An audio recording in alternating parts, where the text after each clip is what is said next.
Boa noite, pessoal. Sejam muito bem-vindos para mais um encontro do Celebrando a Recuperação. É um prazer tê-lo conosco, é um prazer tê-la conosco. Gostaria de dar as boas-vindas para o querido Renato, um amigo já de tempos com a gente. Queria dar as boas-vindas para a Lilian, que está nos ajudando com a acessibilidade. E nós temos recebido pessoas de tantos locais no nosso querido Brasil, algumas pessoas de fora do Brasil, e é uma alegria muito grande. O Celebrando a Recuperação é para todas as pessoas que querem lidar com um mau hábito, com trauma, com a compulsão. Todos nós podemos participar desse programa que tem sido tão útil, principalmente nesse período de isolamento social, de pandemia. Então, gostaria de, mais uma vez, dar as nossas boas-vindas. Vou deixar que o Renato fale um pouquinho. O Renato é um professor nosso, um dos meus professores, de algumas pessoas do programa que está estudando. E eu queria deixar você dar suas boas-vindas, Renato. Obrigado, Roseli. Boa noite a todos. Espero que o som esteja saindo direitinho, né? Quero agradecer o convite, né, da Roseli mais uma vez, dessa vez online, né, as outras vezes foi presencial e foi muito bom, foi muito gratificante poder compartilhar com tanta gente, né, tanta gente bacana, né, o assunto. E hoje a gente vai falar de um assunto um pouco mais pesado, né, eu vou tentar levar de uma maneira mais leve, sem muitos termos técnicos, para que a gente possa trocar ideias, né, para que a gente possa brincar um pouquinho com uma coisa que não dá para brincar. Né, para que a gente possa ser leve ao longo da noite aí.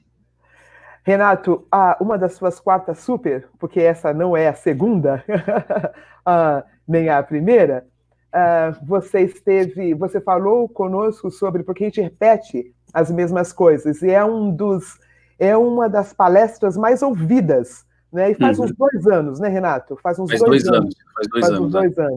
Então, você já faz parte do nosso dia a dia. É muito bom tê-lo com a gente. E nós estamos no tempo certinho e nós vamos, então, dar início ao nosso tempo, à nossa quarta super.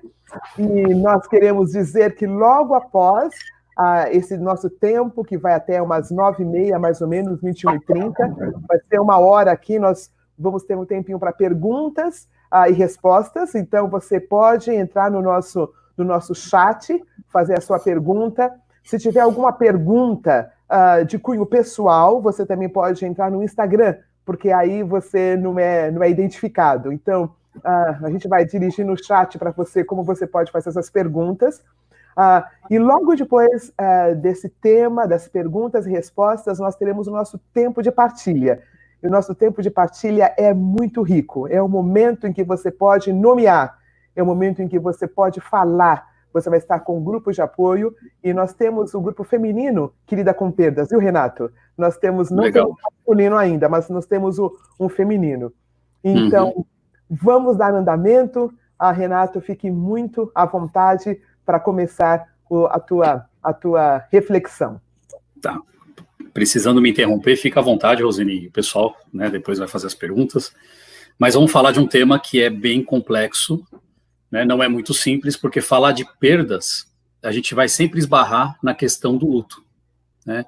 E o luto é um assunto que a psicanálise trabalha muito, a psicologia, a medicina, no fundo todas as áreas do conhecimento, da saúde, acabam trabalhando com a questão das perdas e do luto. Se a gente pegar a medicina, né, na linguagem médica, luto tem muito a ver com a perda de alguém, né, com a morte de alguém próximo, algum familiar. O luto que a gente vai falar aqui tem a ver com todas as perdas ao longo da nossa vida. Não somente das pessoas que falecem, né, e sim de tudo que a gente perde nas nossas fases da vida e, principalmente, depois entrar na questão da nossa pandemia aqui agora. Né, o que a gente está vivenciando, né, nesse tempo de Covid-19, né, para trabalhar a questão dessas perdas, né? O que tem a ver com o luto e a perda, né? O luto é a elaboração da perda, e ele é necessário. Que perdas são essas, né? São as perdas de pessoas próximas, que a gente vive o luto, a perda de objetos, para a psicanálise, tudo é objeto, tudo aquilo que a gente se liga afetivamente, a gente vai chamar de objeto, né? Talvez eu repita isso muito ao longo desse bate-papo, né? Objeto no sentido concreto e no sentido simbólico também. A perda de condição socioeconômica, a perda de condições físicas, a perda de uma perspectiva ou um ideal de vida, tudo isso vai encarar um processo de luto devido a essas perdas. Seria a perda de um objeto, qualquer objeto, seja ele simbólico ou não, que tem uma representação para a gente, uma representação afetiva no nosso psiquismo, né? Na qual a minha libido, que seria a energia de vida, o meu afeto está ligado. Então, quando eu perco, eu tenho um objeto, qualquer pessoa, qualquer situação econômica, dinheiro, emprego, relacionamento. Eu tenho o meu afeto ligado nesse objeto. Quando esse objeto sai, eu perdi esse objeto, esse afeto fica solto e eu começo a sofrer por causa dessas perdas, seja ela qual for. Então, existe um processo que a gente precisa passar, que é o luto, para que eu consiga reinvestir esse afeto em outras coisas na minha vida, para que eu não caia na depressão. Né? E a gente vai falar um pouco disso hoje, principalmente pensando na situação atual que a gente está vivendo, né? Das perdas inevitáveis, e a gente tem que lidar com o luto, né, no dia a dia. Pequenos lutos e lutos maiores. E isso está angustiando muita gente, e na clínica isso está aparecendo o tempo todo, né? A gente está num processo de luto cultural, de luto social, né, porque aquela antiga forma que a gente vivia 3 meses atrás não existe mais. Renato, eu gostei tanto de você exemplificar essa questão de nós perdemos o objeto e o afeto que a gente tinha por esse objeto fica solto. Fica solto. Isso é muito lindo a gente poder dar nome ao que acontece. Sim. A gente perde o trabalho, perde o ente querido, perde nossa condição socioeconômica e aquela energia fica solta. É isso, fica solta, né? Fica solta. É como uma vara de pescar. O peixe foge e a linha fica solta ali. E eu preciso achar outro peixe. Senão, eu vou ficar de mãos vazias. Perfeito. Né? Essa é um pouco da ideia que a gente tem na questão simbólica, né, metafórica, da questão do luto.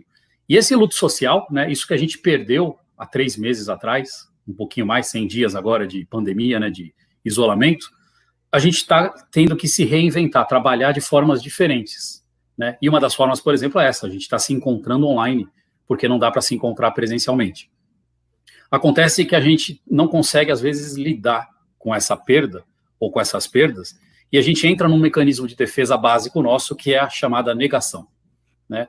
A gente nega o que está acontecendo logo de cara, porque existe um choque emocional, onde eu vou negar o que está acontecendo. Ah, não é nada, é uma gripezinha, não vai acontecer nada.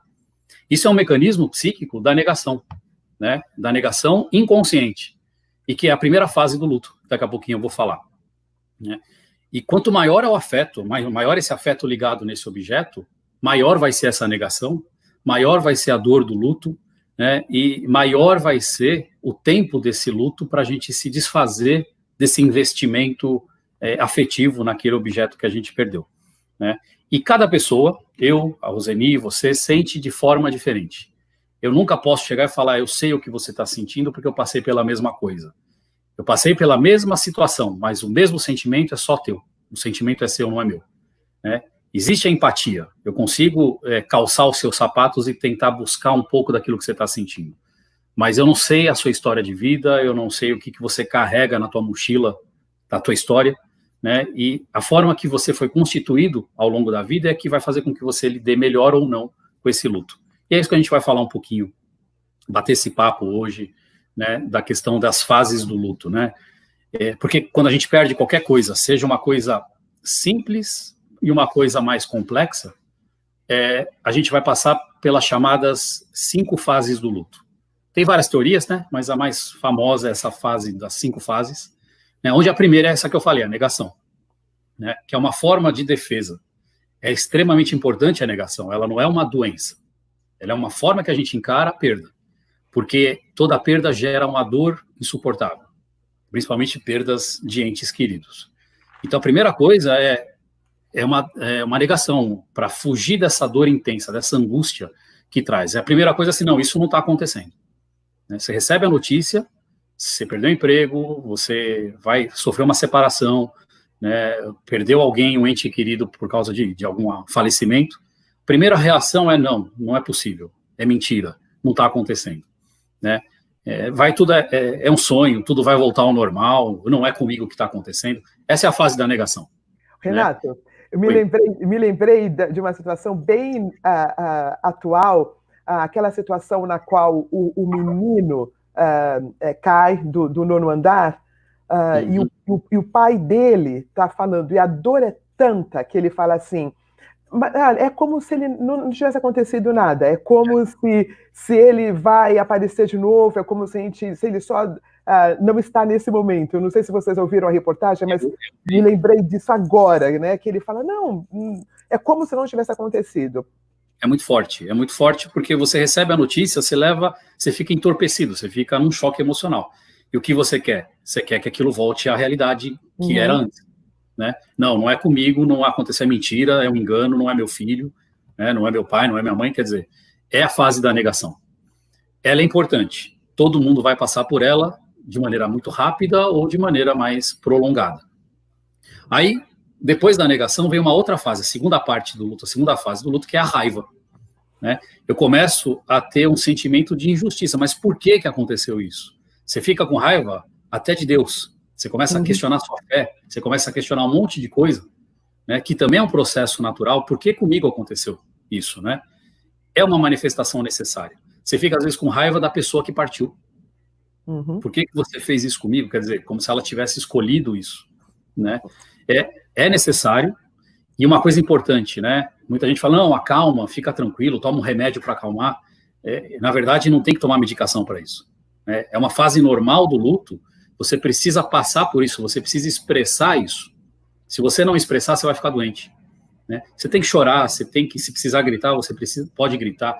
Você tem que passar pelo processo de raiva, para que você possa passar para outra fase do luto, que é uma introspecção chamada depressão. Né? Lembra que eu falei, né? O objeto está ligado no nosso afeto, o objeto cai fora, o afeto fica solto. Né? Eu fico com raiva, buscando qualquer explicação, de repente esse afeto volta para dentro de mim. Essa libido se volta para dentro de mim, esse é um processo depressivo. Né? Quando eu volto para questionar, quando eu volto para fazer a minha introspecção, que é o princípio da elaboração. Né? Passei por esse processo, a terceira fase, que é a depressão, eu vou entrar na negociação, vou começar a negociar comigo mesmo, com o meu racional, vou negociar com Deus, vou fazer a barganha para tentar encontrar minha organização psíquica, emocional novamente. Né? É uma forma de elaboração mental, negociando consigo mesmo, ou até com Deus, como eu falei. Né? Por exemplo, se eu não tivesse feito isso, né, eu vou fazer diferente, de repente vai acontecer de forma diferente, de repente eu vou resgatar uma situação, uma perda de um emprego, mas se eu falar com o meu chefe dessa forma, será que ele não me recontrata? Né? Eu perdi o dinheiro, mas será que se eu não renegocio? Eu vou começar a fazer barganhas para tentar recuperar o objeto perdido. Né? Isso acontece em termos de relação, na questão de emprego, né, que é um processo importante para encarar essa nova realidade. Que aí eu vou entrar no processo de aceitação, onde eu vou perceber que eu não vou ter isso de volta. Eu perdi. Então eu tenho que lidar com essa perda, que é o processo de aceitação. É encarar a realidade tal como ela é. Né? E quando eu encaro a realidade tal como ela é, o sofrimento que eu tenho da perda começa a diminuir. Né? E às vezes a gente dá até um sentido para essa perda. Muita gente elabora um sentido novo de vida quando sofre uma grande perda na vida. E talvez a gente esteja num momento muito importante para isso. Né? Perder esses vínculos que a gente tem e rever como é que podem ser esses novos vínculos. Tem um psicólogo, né, famoso chamado John Bowlby, que trabalha a teoria do vínculo. Ele também fala das fases do luto. Ele fala de uma outra forma, ele chama 4 fases do luto, que elas podem acontecer em qualquer ordem e tudo no mesmo dia. Por exemplo, ele chama de entorpecimento, que é a hora que você recebe a notícia, você fica totalmente entorpecido. Aí vem a questão da ansiedade e da busca, eu começo a buscar explicações para tudo isso. Né? Eu fico desorganizado, desorientado, desesperado, até que eu entro na reorganização. É um processo que tem começo, meio e fim. Né? Então, todo luto, toda perda traz sofrimento, mas ela tem começo, tem meio e tem fim. Renato, deixa eu também fazer um comentário aqui.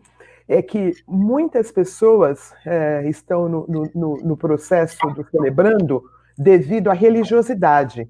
Sim. Porque nos foi dito que não podia chorar, que você não está confiando em Deus, dá graças a Deus, louve a Deus.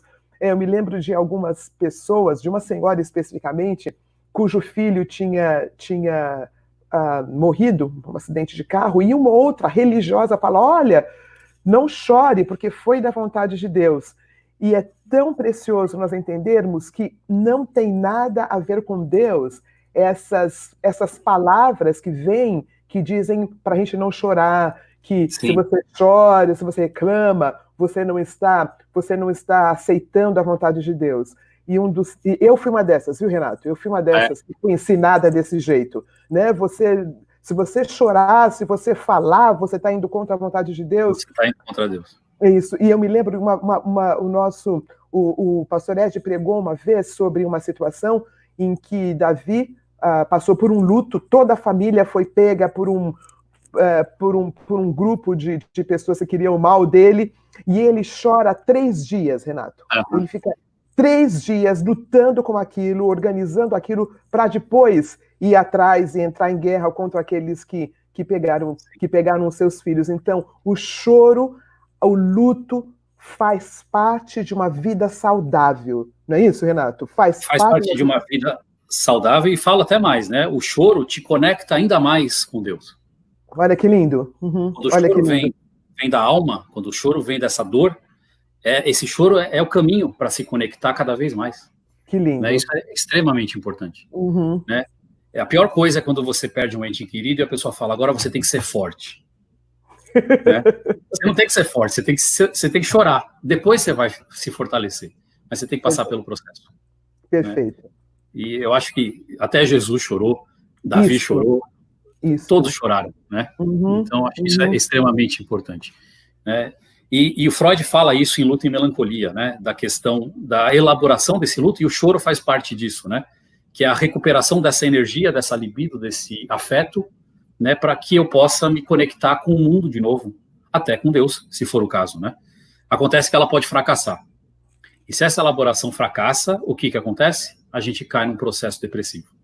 Freud falava na época de melancolia, né? Hoje a gente pode falar que a melancolia é a nossa depressão, a depressão profunda. A melancolia a gente traz para uma coisa mais grave ainda. Mas a depressão é uma forma de mal elaboração de um luto. Daqui a pouco eu até falo que luto pode ser esse. Né? O Freud falava assim, o luto, eu vou parafrasear o que ele traz aqui, né? É a reação à perda de um ente querido, à perda de alguma abstração que ocupou o lugar de um ente querido, como o país, a liberdade ou o ideal de alguém. Né? E assim por diante. Quando você perde ideais de vida, quando você perde projetos, quando você perde alguma coisa que até foi idealizado para você, você entra num processo depressivo, você entra na fase de luto, né, e tem que elaborar isso. Né? E mesmo após a perda, por exemplo, o rapaz que caiu, o menino que caiu lá do 9º andar, né, mesmo depois da perda, o objeto, a existência do objeto perdido insiste em fincar no psiquismo. Uhum. É como se ainda existisse ali, eu tenho investido de afeto, a gente chama um objeto catexizado, né? O objeto investido de afeto continua na nossa mente, no nosso psiquismo, né? Gastando a nossa energia, tirando a nossa energia de vida, por isso a depressão, né? Até que a realidade vai mostrando dia após dia de que realmente isso não vai voltar, que isso não vai acontecer de novo, que o objeto amado, desejado, necessário não existe mais, né? Motivando esse desligamento, né? Essa depressão, para depois de um reinvestimento na realidade, a gente passa a viver uma vida normal de novo, com a saudade, sem sofrimento. Né? Esse seria o luto natural. E aí vem, qual é o nosso primeiro luto, né? Eu gosto muito do que a Melanie Klein fala, do seio bom, seio mau. Né? Qual é o nosso primeiro luto? O primeiro luto é o luto do desmame. Né? O bebê desmama, né? O processo de desmame constitui o primeiro luto, né, vivenciado por nós bebês, né, pelo bebê, né, que leva a gente para o que ela chama de posição depressiva, onde eu começo a elaborar, né, onde eu começo através do luto do seio materno, da perda do seio materno, né, eu passo a elaborar essa questão da realidade, do princípio da realidade, né, E o adulto, ele continua do mesmo jeito, né? Eu perdi o seio bom, né, porque foi desmamado. O adulto, ele tem medo de que depois de uma perda de um emprego, de uma condição social, de uma característica física, ele passe a nunca mais ter algo bom. Ele acha que só vai existir objetos maus, né? Enquanto ele não elaborar esse luto. Então a gente fica sempre preocupado, e está acontecendo isso agora, né? As pessoas estão em depressão, estão em ansiedade, porque acham que nunca mais vão ter a vida que tiveram até 3 meses atrás. Perdi o emprego, nunca mais eu vou ter nada, né? Meu restaurante fechou, e agora o que eu faço? Nunca mais vai dar certo, porque está pensando da maneira que pensava até então. Agora vai ter que reelaborar, né? É um processo difícil? É difícil. Ninguém vai falar que é fácil. Mas a gente tem como, através da elaboração dessas perdas, entender que a gente vai ter objetos bons ainda, que a gente vai conseguir as coisas boas ainda desse futuro incerto, né? Renato, repete, então, novamente, então, essa questão da elaboração. Como é que eu elaboro para que não tenha um luto disfuncional, vamos dizer assim? Elaborar, a primeira coisa é aquela coisa de eu tenho que sofrer. Eu preciso passar pelo processo. Então eu tenho que chorar, eu tenho que ficar com raiva, né? Eu tenho que entrar em depressão, né? É normal passar por isso. Vai chegar um momento que eu não vou ter vontade de fazer as coisas, que eu vou desanimar, né? Que eu vou perder a fé, né? Então eu tenho que vivenciar isso, e pouco a pouco ir resgatando, né, a minha fé, resgatando a minha força de vida, resgatando as coisas que eu tenho no dia a dia, né? Daqui a pouco a gente vai falar um pouquinho mais, né? Aliás, eu vou falar agora, né, da questão do o que acontece, né, de cognitivo, de emocional, de físico, até de espiritual, na vida das pessoas que passam por qualquer tipo de perda e que as pessoas estão passando agora, né? E como a gente pode lidar com isso, né? De que maneira a gente pode superar essas dores. Quando a gente fala em perda, primeira coisa, a gente vai perder capacidades cognitivas e intelectuais. Isso está acontecendo, muitas pessoas estão trazendo isso em consultório, né, em grupos, nos grupos aí devem estar passando por essas questões, né, muita confusão mental, desorganização, problemas de memória. As pessoas acham que estão com deficiência de memória, falta de concentração, né, a própria negação, não é comigo, basta ir na rua e ver milhões de pessoas aí sem máscara, né, aglomeradas, achando que nada vai acontecer. Elas não estão no princípio da realidade, elas estão num princípio da fantasia, de que com elas nada vai acontecer, é um princípio infantil, adolescente, né? Pensamentos obsessivos, aquela pessoa que era obsessiva, imagina agora como é que está. Né?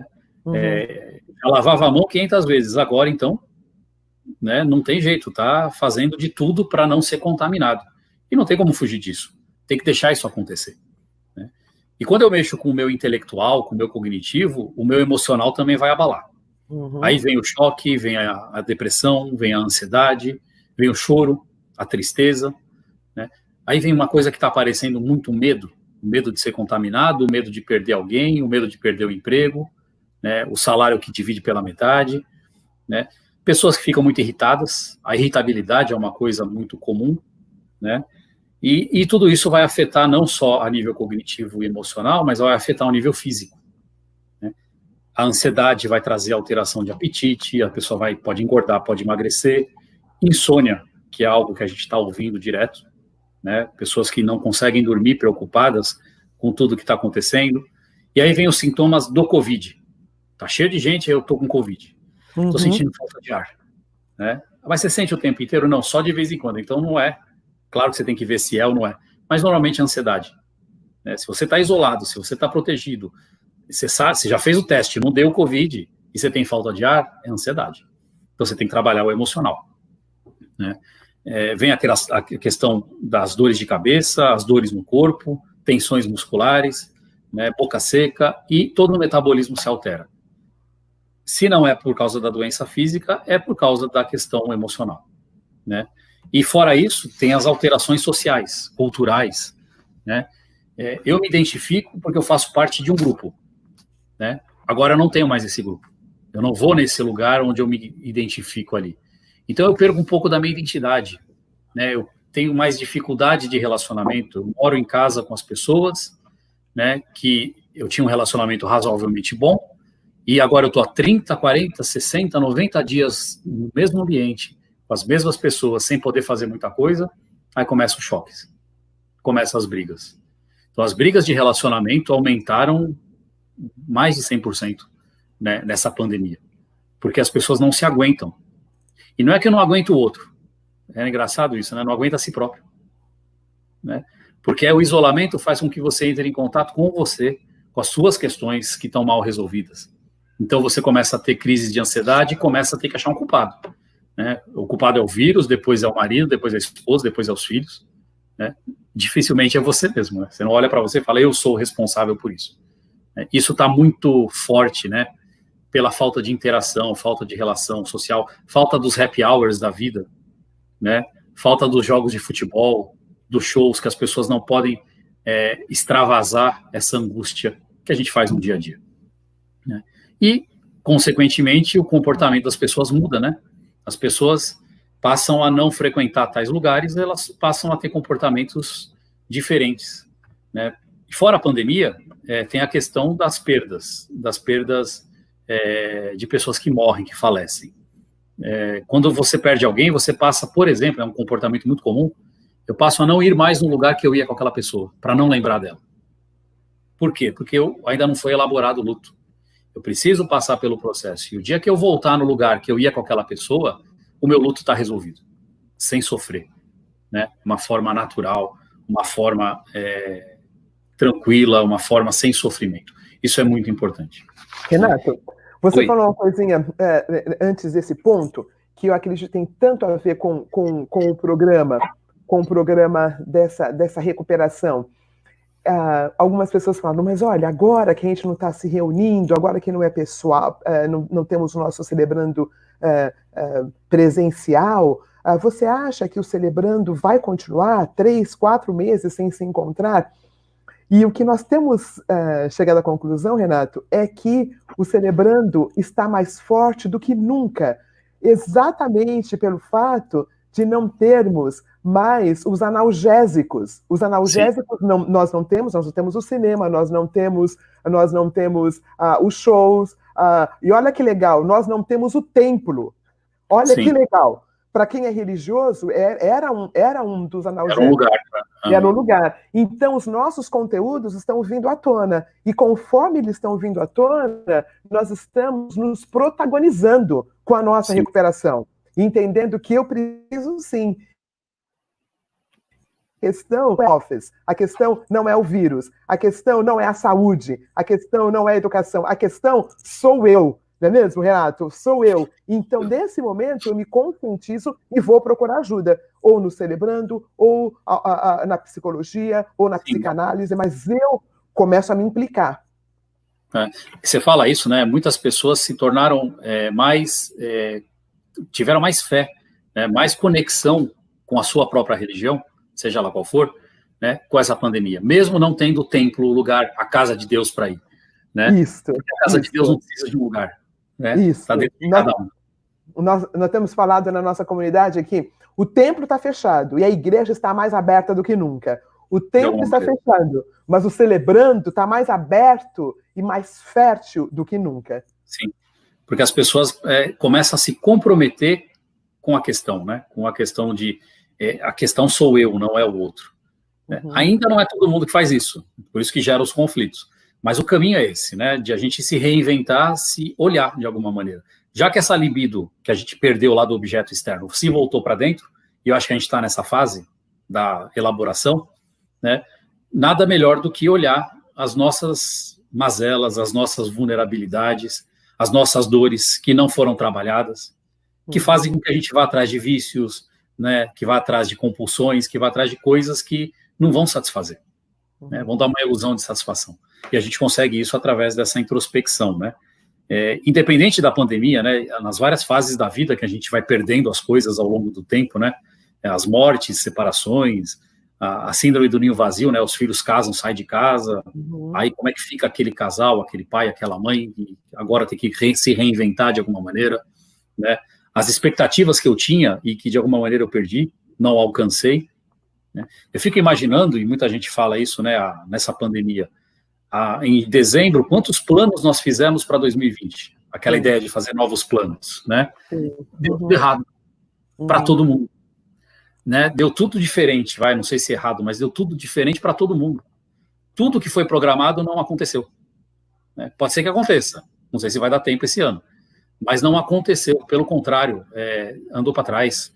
Muita gente que queria investir acabou perdendo, muita gente que construiu perdeu, né? Pessoas que fizeram planos não estão mais aqui porque, infelizmente, perderam a vida, né? Então, tanta coisa aconteceu em 100 dias aí, né, em alguns meses, que a gente começa a perceber que, peraí, eu tenho que olhar de uma outra forma para a vida. E tem uma coisa que o pessoal está falando, né? Essas perdas, tudo isso vai fazer com que as pessoas melhorem. Eu tenho uma ideia de que eu acho que não é bem assim, né? A pandemia não vai fazer a gente melhorar. Quem é altruísta, quem se preocupa com o outro, quem tem uma preocupação, vai aprender a se preocupar mais, vai ajudar mais, como muita gente está ajudando. Mas quem é egoísta, narcisista e só pensa em si, vai continuar sendo egoísta, narcisista e só pensa em si, né? E de uma maneira muito pior. No começo da pandemia, a gente viu isso acontecer quando faltava álcool gel e tinha lugares que cobravam álcool gel absurdo. Vou tirar o proveito da desgraça da humanidade. Vou ganhar em cima deles. Essas pessoas continuam, né, se elas não se trabalharem, elas vão continuar sendo egoístas. Elas vão continuar sendo narcisistas. Elas não vão, da noite para o dia, mudar, né? Elas precisam passar por um processo. A não ser que aconteça uma perda muito grande, né, para fazer com que ela repense tudo isso. E essas perdas, voltando no que a gente estava falando, fazem parte desde a nossa infância, né? A gente é criança, a gente vira adolescente, então eu perdi a infância, né? Aí eu viro adolescente, passo um tempo na adolescência, eu perco a adolescência para virar adulto, né? Aí eu vou sendo adulto até a meia-idade, começo a questionar algumas coisas, até a terceira idade, até a morte. Então a gente tem várias pequenas perdas, né? Onde uma coisa é muito importante para superar tudo isso, que aí entra na forma, como eu vou superar algumas perdas, né? É o chamado ritual. Todo ritual, todos os rituais de passagem são muito importantes. Toda religião tem um ritual, né? E não é à toa, é porque é importante colocar o ritual em alguma fase da vida. A passagem para a adolescência, a passagem para a fase adulta, né? O que vai acontecendo ali. Os rompimentos familiares também fazem com que a gente tenha que se reinventar, né? Os rompimentos afetivos, né? E hoje o que está acontecendo são os rompimentos das redes sociais, né? Se eu não tenho tantas curtidas, eu perco o meu status de alguém que está lá no YouTube, que está lá no Facebook, que está lá no Instagram. Isso leva à depressão, eu não sei lidar com essas perdas, né? Ontem eu tive 200 curtidas, hoje eu tive 100, eu perdi 100. Essa é a ideia que as pessoas estão tendo. E está levando a muitos transtornos isso, né? Que é uma outra forma da gente se reinventar também. As perdas por acidentes, as perdas por incapacidade física, por doenças, situação econômica, dinheiro, tudo isso vai levar a essas elaborações todas que a gente está falando. Agora, uma coisa importante, né, o que eu sinto como perda, talvez você não sinta, né? E você acha que isso é besteira, que o que é teu é muito pior do que o que é meu. Isso também não dá para saber, né? Cada um, como eu falei lá no começo, cada um tem uma história de vida, né? Então, o que para mim é perca, eu perdi algo que tem um afeto importante, uma representação psíquica importante, é para mim. Eu sei a dor que eu estou tendo. Você não sabe. E eu não sei a dor que você está tendo, né? Então, a gente pode compartilhar, que é o que os grupos fazem, né? Não há julgamento, há escuta, né? E eu posso falar da minha perda onde eu não vou ser julgado, onde eu vou ser só escutado, compreendido e acolhido de alguma forma. É isso que é importante, né? Talvez seja a parte mais importante de lidar com o luto. Você encontrar alguém que possa te ouvir, mas te ouvir sem julgar, né? Te ouvir de uma maneira de acolhimento, uma maneira pura, uma maneira simples, de que eu te entendo, te compreendo, né? E sei que a dor é sua e eu respeito a tua dor. Essa que é a ideia. Renato, você falou uma coisa que ecoa tanto no meu coração, porque o nosso país, né, nosso planeta, está no meio desse luto, no meio dessa situação inusitada. Ter um lugar seguro para eu abrir o meu coração. Ter alguém que me ouça faz toda a diferença, não é, Renato? Faz toda a diferença. E uma coisa que me chamou muita atenção foi quando, lá no nosso sindicato, nós facilitamos os nossos atendimentos online, né? Teve alguns marcos nessa trajetória. Eu descobri que a coisa era séria quando a Disneylândia fechou, mas teve um fato que falou, não, o negócio é sério. Quando a Globo deixou de exibir as novelas. Sim. Aí o negócio é real. É muito real. A Globo parou com as novelas, é muito real. Aí, alguns fatos que me chamaram a atenção foi quando o nosso sindicato de psicanalistas, nós falamos, tudo bem, não está no divã agora, vamos fazer online. Né? Aí eu falei, puxa, então é muito sério, né? Nós, psicanalistas, entendemos que o divã, nesse momento, não tem problema, vamos fazer online. E aí foi quando eu entendi o Celebrando a Recuperação. Né? Nós estamos em cerca de 35 mil igrejas ao redor do mundo. Na nossa comunidade é um ministério enorme. O Cláudio Manhães é a pessoa que facilitou isso para nós. O fato de podermos fazer o Celebrando online e receber pessoas do Brasil todo. E eu pensei nisso, Renato, na importância, porque muitos não têm agora como fazer psicanálise, como fazer psicologia, né? Como fazer a terapia, mas tem um lugar em que eu não pago nada, em que eu vou ter um grupo de apoio e eu vou ser ouvido, eu vou dar nome, eu posso elaborar esse luto. E é fantástico, não é, Renato? É fantástico. Um lugar que pode ser, como você disse, o templo não está aberto, o lugar não existe, mas tem aqui. Né? O acesso a muito mais gente. Isso. Eu não sei quantos cabem lá, eu sei que cabe muita gente, mas aqui cabe mais. Aqui não tem limite. Né? Aqui, teoricamente, não tem limite. Né? E isso ajuda a pessoa a lidar com as perdas, a lidar com toda essa questão, né? Principalmente não usando aqueles artifícios que a gente tem, que é a fuga. Né? Vamos fugir da dor através da droga, vou fugir da dor através do excesso. Né? Excesso de gastos, excesso as compulsões alimentares, as compulsões sexuais, as compulsões de todas as espécies, né? Para fugir da dor. O que a gente precisa é realmente um lugar onde eu vá ser ouvido, acolhido, né? Onde eu possa sentir a minha dor, onde eu possa sentir minha tristeza, né? Onde eu possa curtir, entre aspas, a fossa. Isso. Né? Isso é importante, né? Para poder elaborar esse luto, dessa perda, essa coisa toda. O Freud falava num artigo, isso me lembra, um artigo que ele escreveu no mesmo ano de Luto à Melancolia, que ele chama sobre a transitoriedade das coisas. Né? Ele diz que com a guerra, né, ela fortaleceu o amor de muitos por aquilo que restou para eles. Eles perderam muita coisa na guerra, nas guerras, né? Mas restou alguma coisa. E o amor que eu tenho pelo aquilo que restou se fortaleceu. Legal. Mas ele também diz o seguinte, né, que algumas pessoas começaram a renunciar ao prazer, né, pelo fato de que aquele objeto valioso que eles tinham foi perdido, né, mostrou-se não durável, vamos dizer assim. Então, tem as duas formas de lidar com a dor. Uma é aceitar o que eu tenho ou ficar sofrendo pelo aquilo que eu perdi.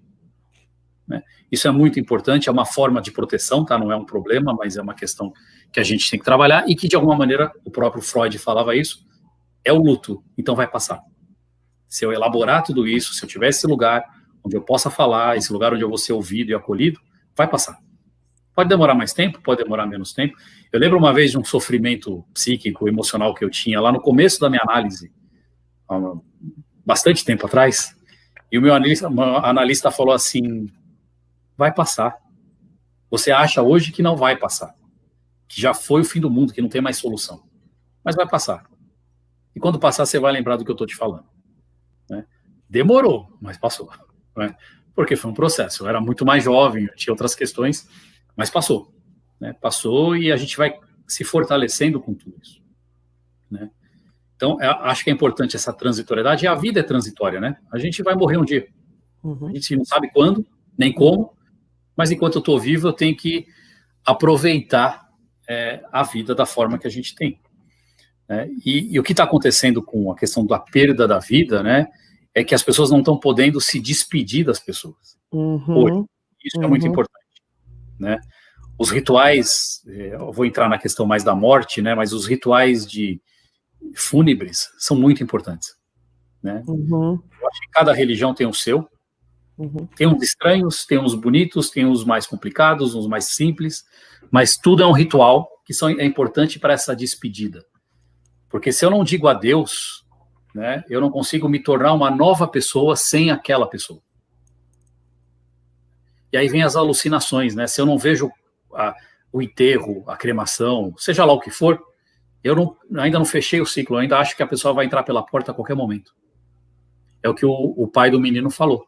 A qualquer momento ele vai aparecer. Porque é a questão da negação.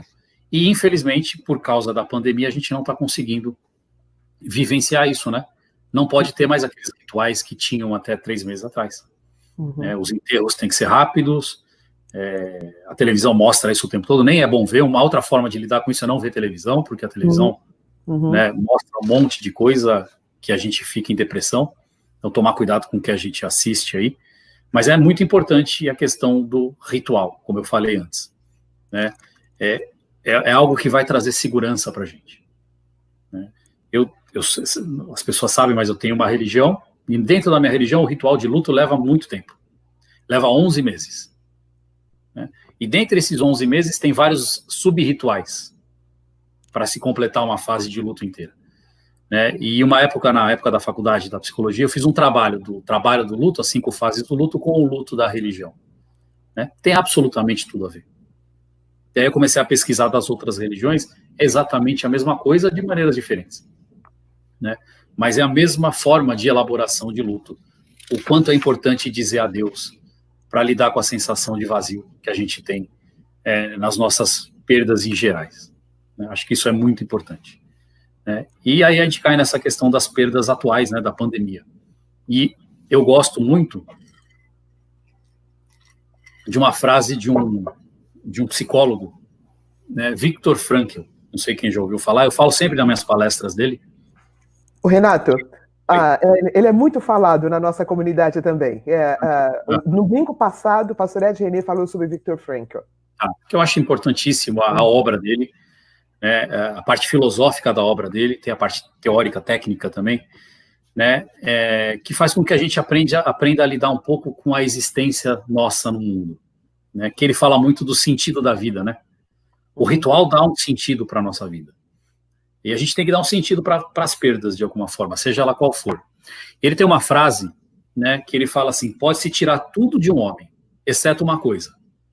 E a última das liberdades humanas, escolher a própria atitude em qualquer circunstância, escolher o próprio caminho. Não cabe mais ao outro escolher o meu caminho, né? Cabe a mim. Eu tenho total liberdade, mesmo no meu confinamento, a escolher qual caminho eu tenho que seguir. Como eu vou me reinventar, como é que eu vou buscar outras alternativas para lidar com essa situação. Né? Eu confesso que há pouco tempo eu era resistente a fazer terapia online. Né? Ainda mais que eu trabalho com a hipnose online não funciona. Funciona e funciona muito bem. Né? Eu tive que me reinventar, eu tive que me reconstruir. E isso é muito gratificante, é muito gostoso você perceber que tudo é transitório, tudo muda e que a gente pode mudar. Né? Que a gente tem essa capacidade, porque a gente pode escolher o nosso próprio caminho. Eu acho que isso é fantástico do ser humano. E essa pandemia, esse Covid-19, né, ela pode ser incluída nesse contexto de que a gente teve que parar para poder se reinventar. Aliás, para mudar de direção, eu tenho que parar, senão eu vou continuar sempre reto, né? Por mais que parece que eu não estou mudando, que eu não estou parando para mudar, quando eu mudo de direção, eu tenho que dar uma paradinha, eu olho para um lado, olho para o outro, eu vou por aqui, aí eu posso escolher. Se eu não parar, eu vou sempre no mesmo caminho. Então, essa pandemia está ajudando muito a gente a trazer essa questão de ressignificar a vida, né, tanto daquelas pessoas que estão contaminadas, das pessoas que estão doentes ou já superaram a doença, das pessoas que perderam pessoas próximas, né, e os profissionais de saúde que estão se reinventando a cada dia, que é muito bacana isso, né, de você perceber a humanização dos médicos nessa pandemia. Está muito forte isso, está muito forte. Né? É uma reinvenção. Né? Talvez a medicina, daqui a um tempo, ela tecnologicamente, né, cientificamente, ela continua sempre evoluindo, mas a parte humana dela vai mudar. Né? As pessoas estão percebendo isso, né? Porque o vírus se espalhou da noite para o dia, né? Há alguns meses atrás estava na China, não vem para cá, de repente está no mundo inteiro, né? E da mesma forma que ele se espalhou, na mesma velocidade, a gente teve que mudar na mesma velocidade, né? A gente teve que modificar o nosso dia a dia, né? Ontem eu podia sair, comer num restaurante, hoje eu tive que aprender a cozinhar. Eu tive que me reinventar, eu tive que me reconstruir, eu tive que começar a pedir comida, ou começar a comprar online, usar máscara. A máscara hoje é acessório, né? Faz parte. Né? Eu não saio sem máscara hoje. Aqui a gente pode falar sem porque está longe, mas abriu a porta, você está com a máscara na cara.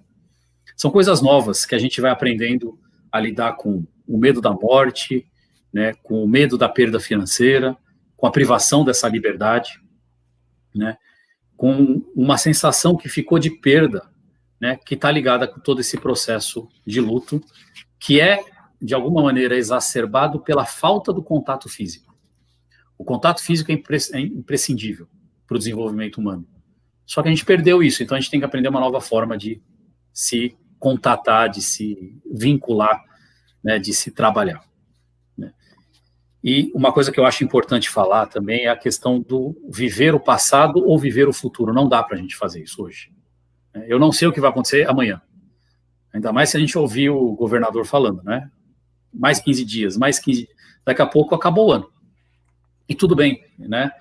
Porque ele também não sabe o que vai acontecer. Ele está indo segundo a onda, o que está acontecendo, o que os números estão falando, o que a ciência quer dizer, o que o vírus está se comportando. Então a gente não pode viver o passado, não pode viver o futuro. Sabe aquele afeto que se liga no objeto? Ele precisa de um objeto para se ligar agora, no aqui, agora, no hoje, para que a gente possa continuar a nossa caminhada, né? E, infelizmente, ou felizmente, talvez, o vírus deu essa ilusão, acabou com essa ilusão de que a gente pode controlar qualquer coisa. Uhum. Eu não posso controlar mais o futuro, eu não posso mais me programar para daqui 6 meses, porque eu não sei o que vai acontecer, né? Eu tenho que fazer programações, mas eu não sei se elas vão dar certo, então eu tenho que aprender a lidar com essa dor, que eu acho, né, e alguns estudos indicam isso, que o que mais provoca medo, síndrome do pânico, né, várias situações de ansiedade no ser humano, é a perda da capacidade de ser o marinheiro do próprio barco, né, de ser o piloto do próprio avião, né, de ser o maestro da própria vida. E o Freud já falava isso lá em 1900. Nós não somos o dono da nossa casa. Existe um inconsciente que a gente não sabe como ele funciona e que move a nossa vida. Eu acho que a ideia do vírus é a mesma coisa. Ele mostra algo, né, que a gente não sabe como é que é. E a gente vai ter que aprender com ele. Né? Renato, você falou duas coisas interessantes e quero só elucidar uma delas. E nós temos algumas perguntas aqui, tá bom? Nós temos umas perguntinhas aqui. Você menciona que eu preciso de uma coisa, aquele afeto, né, o que está perdido, eu preciso de algo agora, para que essa libido, para que essa energia de vida se ligue, para me dar um sentido à vida, não é mesmo? Sim. E eu tenho falado, que eu tenho dito para as pessoas que eu me sinto muito culpada, porque eu estou muito triste, sim, pelas mais de 50 mil mortes, eu estou muito triste por não ter um lugar, né, para abraçar e beijar, porque eu sou esse tipo de pessoa, e no Celebrando abraço, beijo, nosso lanchinho. Eu estou muito triste por isso, mas eu estou tão feliz por esse isolamento, porque eu tenho descoberto várias coisas que a minha libido pode estar ligada. E uma delas é essa questão de estar no aqui e agora, de não ter todas... É como se eu tivesse me aprofundado mais, eu estou me aprofundando mais em quem eu sou, entendendo melhor o que eu gosto. E uma coisa que tem me fascinado é estudar.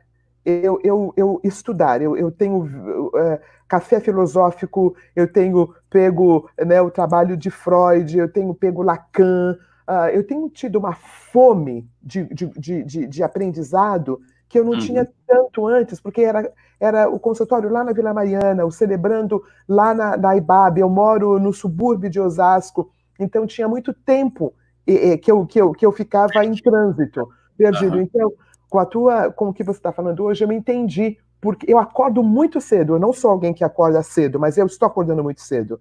Estou dormindo cedo também, porque eu estou estudando. Parece que o estudo tomou o lugar dessa libido, da falta do abraço e do beijo. É uma forma de sublimar isso de uma maneira positiva, e é interessante porque o estudo traz conhecimento, né? Tudo é finito, tudo acaba. Mas enquanto você estiver saudável, né, e viva, o teu conhecimento não acaba nunca. Lindo. Enquanto você estiver viva, o teu conhecimento que você adquiriu, você continua tendo. Então é um objeto, né, que vai estar ali sempre com você. Né, que eu acho que isso é extremamente importante. E as pessoas que gostam de estudar, né, ou não gostam, mas a questão dos estudos mostram, né, de que a gente perdeu uma coisa que a gente tinha, era a rotina. Mesmo esse ir e vir, essa distância que você ia e voltava, você tinha uma rotina. Sim. E essa rotina, ela funciona como uma âncora para a nossa vida. Tipo, eu vou acordar e eu sei o que eu vou fazer. Né? E você perdeu essa rotina e estabeleceu outra. Né? Então, a melhor forma de lidar com as perdas, de lidar com tudo que a gente está vendo, é ter rotina. Né? Não interessa qual rotina seja, mas vou estabelecer um horário para acordar, para fazer um pouco de exercício, vou ver o noticiário naquele horário, vou estudar, vou trabalhar, vou fazer alguma coisa que me marque o dia. Né? Que aí todos aqueles efeitos que eu falei, cognitivos, emocionais, físicos, até espirituais, né? A falta de fé, essa coisa toda, você com a rotina passa a ter eles de novo, de uma forma diferente. Então a rotina é muito importante. Renato, nós temos 10 minutinhos e nós temos 3 perguntas aqui, tá bom? Então, só para você ver um tempinho aí. Essa questão da rotina, né, que funciona como uma âncora, a gente fica com aquela coisa de, se eu tenho uma rotina, eu tenho alguma certa previsibilidade do que eu posso ter no meu dia a dia. Né? E se eu não tenho essa previsibilidade, né, isso gera angústia. E tem um professor da Universidade de Memphis, Robert Niemeyer, né, não tem a ver com o Niemeyer, mas é um outro Niemeyer, ele fala uma coisa que eu achei muito interessante: nós perdemos o nosso senso de controle e de justiça. Nós perdemos a nossa crença de que nós somos capazes de proteger nossas crianças e nossos idosos. Isso é extremamente angustiante, porque gera medo. Né? A gente não consegue agora mais proteger ninguém, porque nem a gente consegue se proteger com essa pandemia toda. Então, quando eu tenho rotina, eu consigo me ancorar um pouquinho no que eu estou vivenciando hoje, e eu passo a aliviar um pouco esse tipo de angústia, né, que é gerada pela solidão, né, que hoje não dá mais para você fugir, procurar diversões. Né. Está voltando algumas coisas, né, agora o cinema, o antigo drive-in voltou, né, as pessoas estão nos carros assistindo filmes, né, passou no Palmeiras essa semana o ET, filme novo, né, filme novo. Mas é legal, porque juntou um monte de carro ali, as pessoas dentro do carro, e conseguem, de alguma maneira, lidar com uma certa angústia, né? Criar uma outra forma de lidar com isso. Né? Então a gente não tem mais isso, tem que reinventar, e é o que a gente está fazendo. A gente foi forçado a parar, né? Como eu falei. E a gente tem que parar para mudar de direção. Logo no começo da pandemia, eu lembro que eu coloquei um post no Instagram, que aliás foi muito curtido, né? Que foi interessante, que é assim, o que o vírus ataca? Primordialmente a respiração, né? E foi na época que começaram a falar que a Terra estava com menos poluição, estava com mais natureza. Então a gente precisou parar de respirar para a Terra respirar. Que é justamente a Terra que nos fornece o oxigênio para a gente respirar. Então tem coisas positivas em tudo isso. Né? Hoje a gente escuta sons no céu que antigamente a gente não ouvia. Né? Barulhos no céu, parece avião passando, coisa explodindo. Sempre aconteceu, é que a gente nunca ouviu. Né? É que ficou tão silenciosas as ruas que a gente consegue perceber algumas coisas que antes a gente não percebia. Eu confesso que em 3 meses eu percebi muitas coisas minhas, né, e ao meu redor, que antes eu não conseguia perceber. Né, e eu acho que a cada dia a gente vai melhorando mais. Renato, deixa eu fazer... de repente apareceram 7 perguntas. Então, vamos fazer o seguinte, minha sugestão. Nós vamos fazer algumas... Aí, logo depois aqui vai ter o grupo de apoio, os grupos de apoio, e nós vamos responder essas perguntas, as que não der tempo, no Instagram hoje à noite. aí as pessoas podem ir para o grupo de apoio e nós vamos ter as perguntas respondidas. Mas deixa eu fazer 2 delas. Eu sei que você tem aí... Olha, a primeira pergunta foi, não deixar um vício será por medo de viver o luto? Eu continuo no meu vício, na minha compulsão, talvez com medo desse luto? É uma boa pergunta e que não tem uma resposta definitiva. Mas é bem interessante pensar, né? Eu acho que, assim, todo excesso, e o vício é um excesso, ele esconde uma falta, né? Qualquer comportamento de excesso, qualquer vício, esconde o que está faltando em mim, né, que eu compenso com esse vício, com essa compulsão, com essa coisa. Então, se eu sei qual é essa falta, eu vou ter que vivenciar o luto dela. Então, eu não sei se ele tem o vício para não vivenciar o luto, e sim para não encarar a falta. Que a hora que ele encara a falta, ele vivencia o luto e ele se liberta do vício. Perfeito. Eu acho que é muito isso. Faz todo sentido. Como aplicar tudo isso em caso do divórcio? É muito difícil e dói muito. É difícil, dói muito e depende também de cada um, né? Porque tem pessoas que para o divórcio é tranquilo, tem pessoas que o divórcio é muito doloroso. Eu acho que tem a ver muito com a relação que essa pessoa que se divorciou, que não consegue se desvincular do afeto, né, tirar aquela libido da pessoa, voltar para ela e resgatar em outro lugar, tem a ver com a infância dela. Né? Tem a ver com questões relacionadas à mãe, ao pai ou pessoas importantes. É tentar entender que falta é essa que aconteceu na infância e que ela busca numa relação afetiva.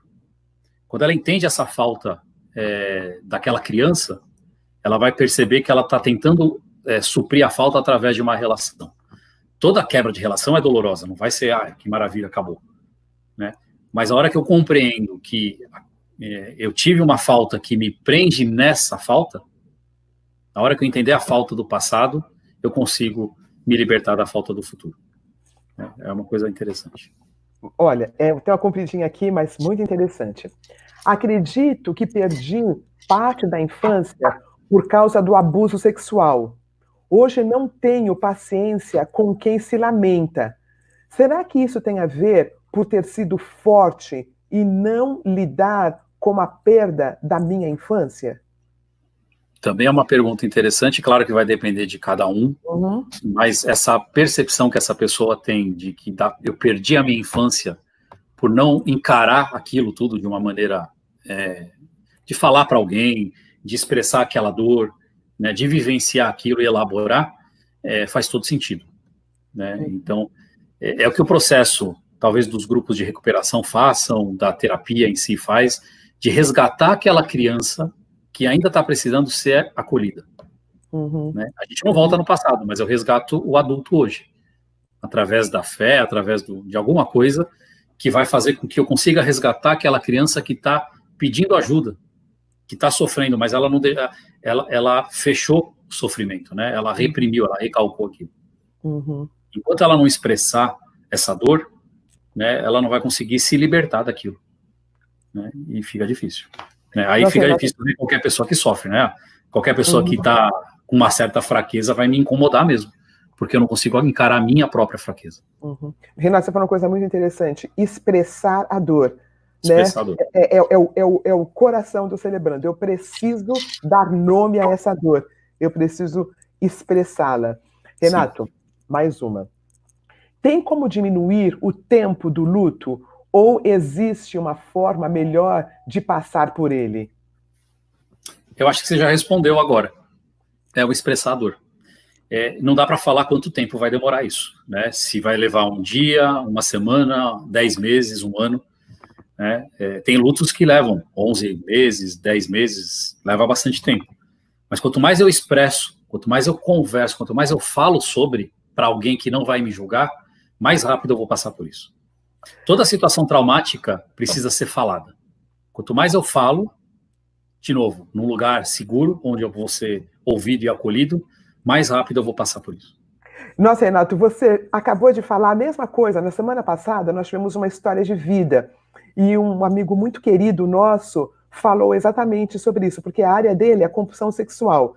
E alguém falou, mas como se lida com isso? Ele falou assim, eu fui para o grupo e eu falei.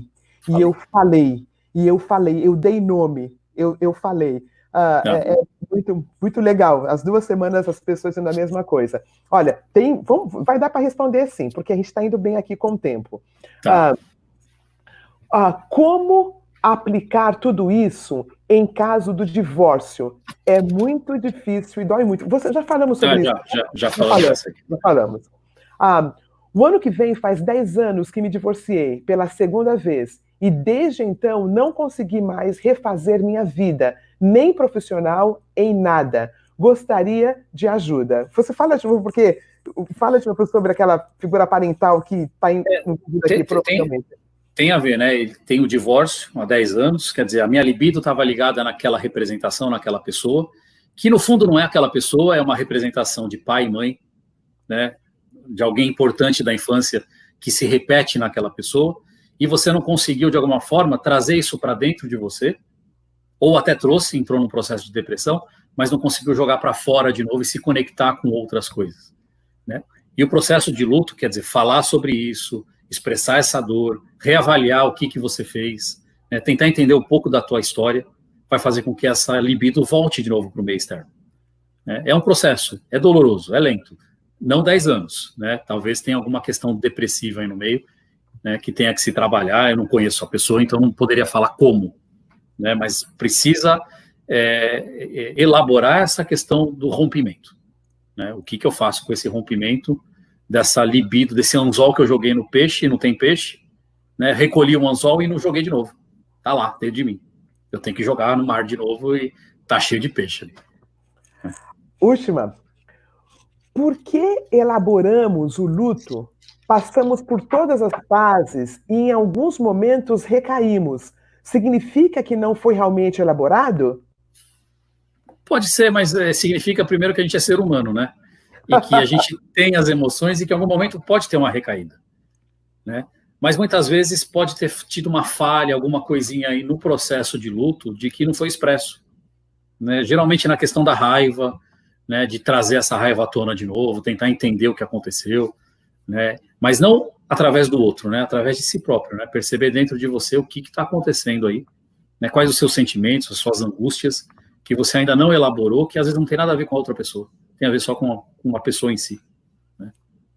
Muito legal. É o caminho, né? É o caminho. Deixa eu fazer 2 coisinhas. Queridos, a gente vai atrasar só um pouquinho para os grupos de apoio, mas está valendo a pena. Eu propus uma pergunta que nós vamos usar nos nossos grupos de apoio agora. Vai ter uma pergunta mote, tá bom?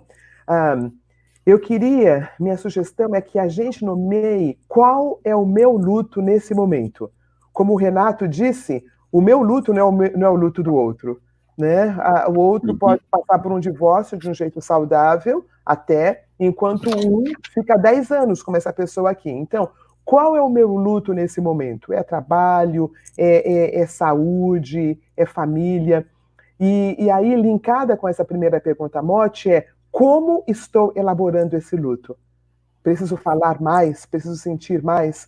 Né? Porque eu achei muito rico, Renato, essa parte, né? Perdi algo que foi, essa libido, essa energia de vida está solta. Aí, nesse processo, eu preciso sentir essa dor para que isto saia novamente e eu me reinvente. Foi mais ou menos isso que você falou, né? É isso aí, exatamente isso. Então, como estou elaborando?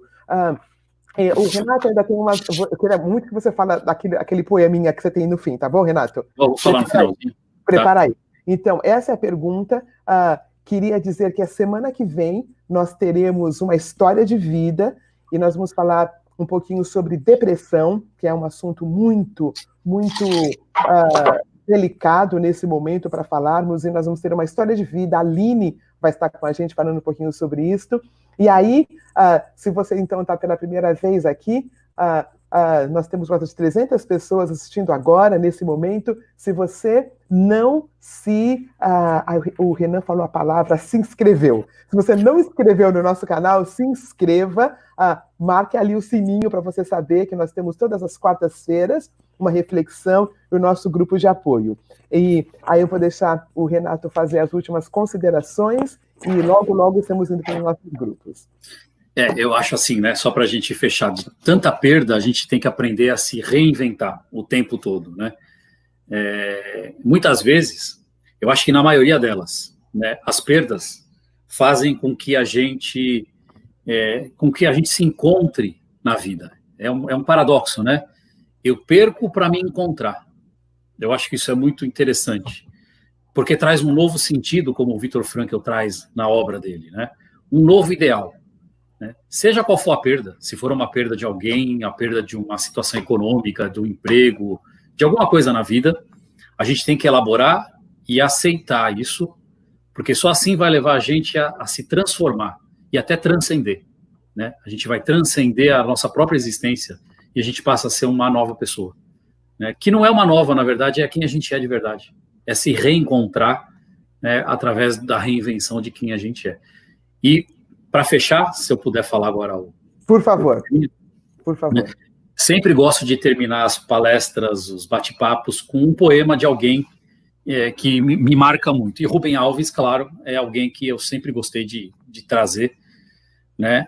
E ele fala da morte, né? Ele fala assim: a morte não é algo que nos espera no fim, né? É companheira silenciosa que fala com voz branda, sem querer nos aterrorizar, dizendo sempre a verdade e nos convidando à sabedoria de viver. A branda fala da morte não nos aterroriza por nos falar da morte. Ela nos aterroriza por nos falar da vida. Na verdade, a morte nunca fala sobre si mesma. Ela sempre nos fala sobre aquilo que estamos fazendo com a própria vida. As perdas, os sonhos que não sonhamos, os riscos que não tomamos por medo, né, os suicídios lentos que a gente vai perpetrando. Né. Embora a gente não saiba, a morte fala com a voz do poeta, porque é nele que as duas, a vida e a morte, encontram-se reconciliadas. Conversam uma com a outra, e dessa conversa surge a beleza. E ela nos convida a contemplar a nossa própria verdade. E o que ela nos diz é simplesmente isso: veja a vida. Não há tempo a perder. É preciso viver agora. Não se pode deixar o amor para depois. Rubem Alves, do Universo a Jabuticaba. É isso que ele fala. Muito obrigada, Renato. Muitíssimo obrigada, Renato. Agradeço. Muito obrigada, Márcia, por estar Obrigado, Márcia. com as nossas libras. Renato, fala o seu e-mail, o seu telefone, caso alguém queira entrar em contato. Por gentileza, faz isso antes de nós dividirmos em grupos, por favor. Tá, o meu e-mail é psicoliber@gmail.com. Né? O meu telefone WhatsApp é de São Paulo, 011 99284-8157, 99284-8157. E se quiser me encontrar nas redes sociais, no Instagram é Lieberman Hipnose, né? Esse Lieberman Hipnose, e no Facebook é Renato Lieberman. E eu sempre divulgo as coisas ali, a gente bate papo, conversa, podem mandar perguntas, fiquem à vontade.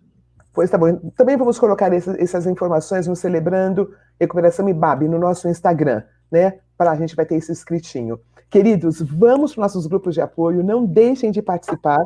Nós temos vários grupos, nós temos grupos que lidam com a ira, com a compulsão sexual, com perdas, nós temos grupos que lidam com a codependência, dependência emocional, e se você está pela primeira vez, vá no grupo da primeira vez, que chama-se Conexão, e aí você vai entender melhor o programa. Uma boa noite, um bom tempo de partilha, e nos veremos na próxima quarta, às 20h30. Muito obrigada, queridos.